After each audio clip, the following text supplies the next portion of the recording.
എൻ്റെ പേര് ടെസ്സിൻ സിബി. ഞാൻ എടമറ്റം എന്ന കോട്ടയം ജില്ലയിലെ എടമറ്റം എന്ന് പറഞ്ഞ സ്ഥലത്തു നിന്നാണ് വരുന്നത്. ഞാൻ MSW പാസ് ഔട്ടാണ്. 1.5 വർഷമായി പാസ് ഔട്ടായിട്ട്.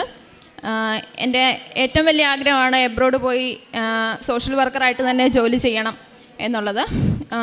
1.5 വർഷത്തോളം ഞാനിവിടെ ഹോസ്പിറ്റലിൽ തന്നെയാണ് ജോലി ചെയ്തുകൊണ്ടിരുന്നത്. IELTS ഒക്കെ കിട്ടിയെങ്കിലും എനിക്ക് ജോലി ചെയ്യാനുള്ള, അതായത് ഇന്ന് വരും വേക്കൻസീസ്, എൻ്റെ എംപ്ലോയറോട് ഞാൻ സംസാരിക്കുമ്പോൾ ഇന്ന് വരും വേക്കൻസി, നാളെ വരും വേക്കൻസി എന്ന് പറഞ്ഞുകൊണ്ട് ഒരു 5-6 മാസത്തോളം IELTS കിട്ടിയിട്ടും എനിക്ക് പ്രോസസ്സിങ്ങിനോ ഒന്നിനും ഒരു കൺട്രിയിലോട്ടൊന്നും ജോബിന് ശ്രമിക്കാനൊന്നും പറ്റിയില്ല. അതുപോലെ എനിക്കിവിടെ വന്ന് ഉടമ്പടി എടുക്കണമെന്നുണ്ട്. പക്ഷേ എന്നും ഓരോരോ തടസ്സങ്ങളാണ്. നാട്ടിലില്ലായിരുന്നു കുറേ നാൾ ജോലി ചെയ്യേണ്ട ഭാഗമായിട്ട്. അതുകൊണ്ട് ഇവിടെ ഓരോ നാട്ടിൽ വരുമ്പോഴാണേലും എനിക്ക് ഓരോരോ തടസ്സങ്ങളാണ്. എനിക്കിവിടെ വന്ന് നേരിട്ട് ഉടമ്പടി എടുക്കാനുള്ള ഭാഗ്യം ലഭിച്ചില്ല. അതിനുശേഷം 7-ാം തീയതി, അതായത് 7-8-20-23 എനിക്ക് അയർലൻഡിലുള്ള എൻ്റെ എംപ്ലോയർ എനിക്ക് മെയിൽ ചെയ്തു. 8-ാം തീയതി എനിക്ക് ഇൻ്റർവ്യൂ ഉണ്ടെന്നും പറഞ്ഞ്. അന്നേരം തന്നെ ഞാൻ ഓൺലൈനായിട്ട് ഉടമ്പടി എടുത്തു. എനിക്ക് അന്ന് വന്ന് ഇവിടെ ഉടമ്പടി എടുക്കാൻ സാധിക്കാത്തതുകൊണ്ട് ഞാൻ അന്ന് 7-ാം തീയതി തന്നെ ഞാൻ ഓൺലൈനായിട്ട് ഉടമ്പടി എടുത്തു. ഉടമ്പടി എടുത്തതിന് ശേഷം പ്രത്യക്ഷ പ്രാർത്ഥന ചൊല്ലിയും അതുപോലെ വിശ്വാസ പ്രമാണം ചൊല്ലിയും അന്ന് മുതൽ തന്നെ ഞാൻ പ്രേക്ഷിത പ്രവർത്തനം ആരംഭിച്ചു. പിറ്റേ ദിവസം എനിക്ക് ഡ്യൂട്ടി ഉണ്ടായിരുന്നു, ഹോസ്പിറ്റലിൽ ഡ്യൂട്ടി ഉണ്ടായിരുന്നു.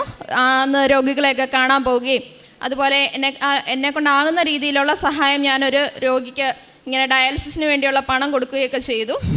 അതിനുശേഷം 8-ാം തീയതി എനിക്ക് ഈവനിങ് ആയിരുന്നു ഇൻ്റർവ്യൂ ഉണ്ടായിരുന്നത്. അവിടെയുള്ള സിറ്റിസൺ തന്നെ ആയിട്ടായിരുന്നു, അയർലൻഡിലുള്ള സിറ്റിസൺ തന്നെ ആയിട്ടായിരുന്നു. ഈ IELTS ഇത്രയും നാളായിട്ട് പാസ് ഔട്ട് ആയതുകൊണ്ട് എനിക്ക് ഓൾറെഡി എൻ്റെ ടച്ചെല്ലാം വിട്ടുപോയി. എൻ്റെ ലാംഗ്വേജ് എല്ലാം അതിൻ്റെ ഒരു ടെൻഷൻ എനിക്ക് നന്നായിട്ടുണ്ടായിരുന്നു. എങ്കിലും എനിക്ക് ഇടയ്ക്ക് നെറ്റൊക്കെ പോയെങ്കിലും നന്നായിട്ട് അവരോട് സംസാരിച്ച് അവരെന്താണോ പറഞ്ഞത് അതെനിക്ക് നന്നായിട്ട് ക്ലിയർ ആയിട്ട് മനസ്സിലായി. ഞാനതിന് നന്നായിട്ട് തന്നെ റിപ്ലൈ ഒക്കെ ചെയ്തു. അമ്മ മാതാവിൻ്റെ കാശ് രൂപം, അതായത് ഉടമ്പടി കാശ് രൂപമല്ല, അല്ലാത്ത കാശ് രൂപം എൻ്റെ കയ്യിൽ അന്നേരം ഉണ്ടായിരുന്നു. അത്രയും നേരം ഞാൻ വിശ്വാസ പ്രമാണവും എല്ലാം ചൊല്ലിക്കൊണ്ട് തന്നെയാണ് ഇരുന്നത്. ഇൻ്റർവ്യൂ കഴിഞ്ഞു. 1 മണിക്കൂറിനുള്ളിൽ എനിക്ക് ഓഫർ ലെറ്റർ വന്നു. അതിൻ്റെ പിറ്റേ ദിവസം തന്നെ ഞാനിവിടെ വന്ന് നേരിട്ട് ഉടമ്പടി എടുത്തു. അന്ന് മുതലേ കഠിനമായിട്ടുള്ള നല്ല രീതിയിൽ പ്രാർത്ഥനകളൊക്കെ ചൊല്ലി 5:30 രാവിലെ എഴുന്നേറ്റ് പ്രാർത്ഥിച്ചു.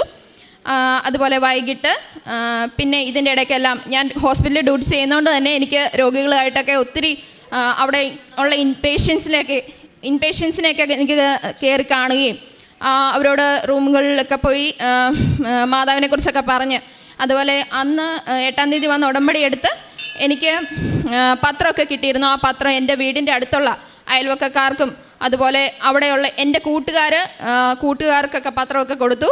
എന്നെപ്പോലെ തന്നെ ഒത്തിരി എബ്രോഡ് പോകാനും ഒക്കെ ശ്രമിച്ചുകൊണ്ടിരുന്നവരുണ്ടായിരുന്നു. അപ്പോൾ അവരോട് എൻ്റെ അനുഭവം ഞാൻ പറഞ്ഞ് അവർക്ക് ഇതുപോലെ തന്നെ എൻ്റെ ഫ്രണ്ട്സ് ഇവിടെ വന്ന് ഉടമ്പടി എടുത്തവരുണ്ട്.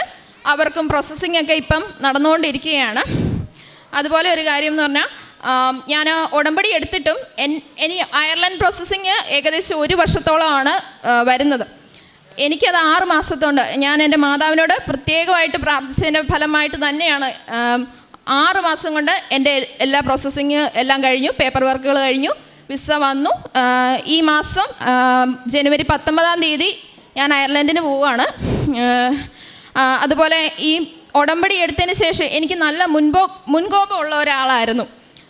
എനിക്ക് അത് കൺട്രോൾ ചെയ്ത് പൂർണ്ണമായിട്ട് എനിക്ക് കൺട്രോൾ ചെയ്യാൻ പറ്റിയിട്ടില്ല എങ്കിലും, പക്ഷേ എൻ്റെ മാതാവ് എന്നെ ഒത്തിരിയേറെ അത് നന്നായിട്ട് കൺട്രോൾ ചെയ്യാനുള്ള അനുഗ്രഹം എനിക്ക് തരുന്നുണ്ട്. ഞാൻ ചെയ്തുകൊണ്ടിരുന്ന പിന്നെ പ്രേക്ഷിത പ്രവർത്തനമായിട്ട് ഞാൻ ചെയ്തുകൊണ്ടിരുന്നത് പത്രമൊക്കെ കൊടുക്കുകയും പിന്നെ നമ്മുടെ ഈ യൂട്യൂബിൻ്റെ ധ്യാനങ്ങളൊക്കെ എൻ്റെ ഫ്രണ്ട്സിന് ഷെയർ ചെയ്യുകയും അവരാനുഗ്രഹങ്ങൾ അവരും ഇവിടെ വന്ന് ഉടമ്പടിയൊക്കെ എടുത്തിട്ടുണ്ട്. പിന്നെ രോഗികളെ കണ്ടു. അതുപോലെ മെഡിക്കൽ കോളേജുകളിൽ ചോറും പൊതിയൊക്കെ കൊണ്ട് കൊടുത്തിട്ടുണ്ട്. അവർക്ക് അതിനുള്ള പൈസ, ചോറും പൊതി വാങ്ങിച്ചു കൊടുക്കാനുള്ള പൈസ കൊടുത്തിട്ടുണ്ട്. അങ്ങനെ എന്നെക്കാലാവുന്ന അതുപോലെ പ്രായമായ വ്യക്തികളെയൊക്കെ സഹായിക്കാൻ പറ്റിയിട്ടുണ്ട്. ഇപ്പം എൻ്റെ ഹോസ്പിറ്റലാണേലും അല്ലാതെ വഴിയരികിലൊക്കെ കാണുന്ന ആൾക്കാരെ ആണേലും എന്തെങ്കിലും ആഹാര സാധനങ്ങളോ അല്ലെങ്കിൽ എന്തെങ്കിലും ക്യാഷായിട്ടൊക്കെ കൊടുക്കാനുള്ള മനസ്സ് ഉടമ്പടി എടുത്തതിന് ശേഷം എനിക്ക് ഉണ്ടായിട്ടുണ്ട്. നേരത്തെ എൻ്റെ കുരിശുവര എന്ന് പറഞ്ഞാൽ ഏകദേശം ഒരു 15 മിനിറ്റ് അല്ലെ ഒരു സാധാരണ നമ്മൾ സായന പ്രാർത്ഥന ചെല്ലുന്ന പോലെ അത്രയൊക്കെ ഉള്ളായിരുന്നു.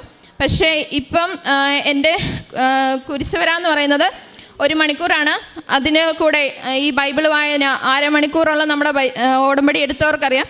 അപ്പോൾ അരമണിക്കൂറുള്ള ബൈബിൾ വായന, ആ അരമണിക്കൂർ എനിക്കിപ്പോൾ എൻ്റെ ഡ്യൂട്ടി കഴിഞ്ഞിട്ടാണ് ഞാൻ 7 മണിക്കാണ് അല്ല 7:30ക്കാണ് വരുന്നതെങ്കിലും ഈവനിങ് 7:30ക്കാണ് വരുന്നതെങ്കിലും അന്നത്തെ ദിവസത്തെ ആ ബൈബിൾ വായന ആ ബൈബിൾ വായിക്കാതെ ഞാൻ ഒരിക്കലും കിടന്നുറങ്ങിയിട്ടില്ല ഇന്ന് വരെ.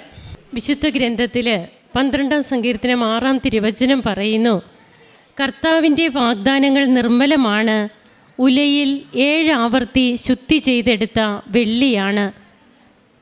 ഉടമ്പടിയിലൂടെ എങ്ങനെയാണ് കർത്താവിൻ്റെ വാഗ്ദാനങ്ങൾ പ്രാപിക്കുവാൻ ഓരോ മക്കൾക്കും സാധിക്കുന്നത്?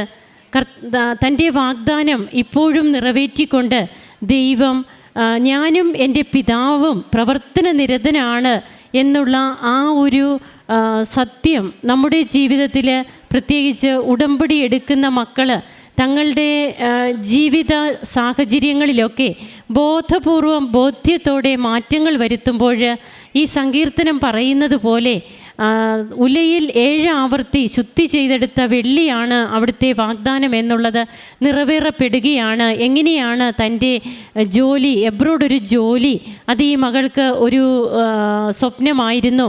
അതിന് നാളുകളായി പരിശ്രമിക്കുന്നു, നടക്കുന്നില്ല. പിന്നീട് തനിക്ക് ഓൺലൈൻ ഉടമ്പടി എടുക്കാനുണ്ടായ സാഹചര്യങ്ങൾ പെട്ടെന്ന് തന്നെയാണ് ഈ മകൾക്കൊരു ഇൻ്റർവ്യൂവിന് അറ്റൻഡ് ചെയ്യേണ്ട ഒരു കോള് വരികയും ഓൺലൈൻ ഉടമ്പടി എടുക്കുന്നു. പിറ്റേ ദിവസം തന്നെ ഇവിടെ വന്ന്, അതായത് ഓൺലൈൻ ഇൻ്റർവ്യൂ എടുക്കുമ്പോൾ ഒരു വെഞ്ചരിച്ച കാശ്രൂപം പരിശുദ്ധ അമ്മയുടെ കാശ്രൂപം ഈ മകളുടെ കയ്യിലുണ്ട്.